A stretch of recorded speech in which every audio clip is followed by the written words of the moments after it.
This is the cabinet guy. I wanted to show you guys what I use for dead men. Yep, I do. Zip poles. Used to use something like this here, except I made this one specially. The ones that I used normally didn't have this stuff. It was just one pole with a clipped edge here. Prop it under the cabinet, you know, kick the bottom. Anyway, this one's adjustable.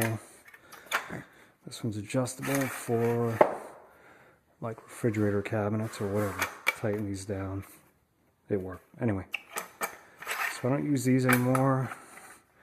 I use these. But what I found is that I've dropped these enough. I've dropped these enough that I guess that one still works well.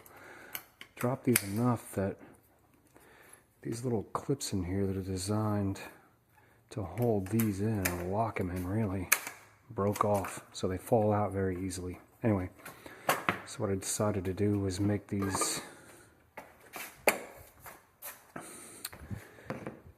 wood blocks, wrap them in duct tape to give them a little bit of grip, and then put a couple of screws through them like this here.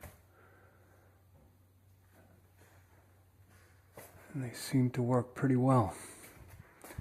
Anyway, never had an issue with them. They've never failed. They work great, and the best part, excuse me while I take a York break. The best part is they're adjustable for miles. I mean, look at this. Who the hell puts cabinets that high? Trust me, I've done a couple.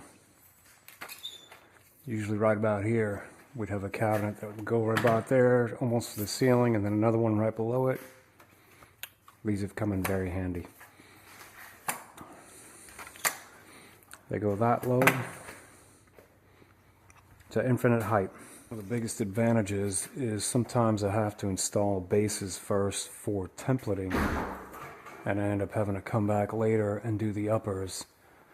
If I had normal standard 54-inch poles, I wouldn't be able to use those here. I'd have to use a third hand or something similar. Anyway, this works for me.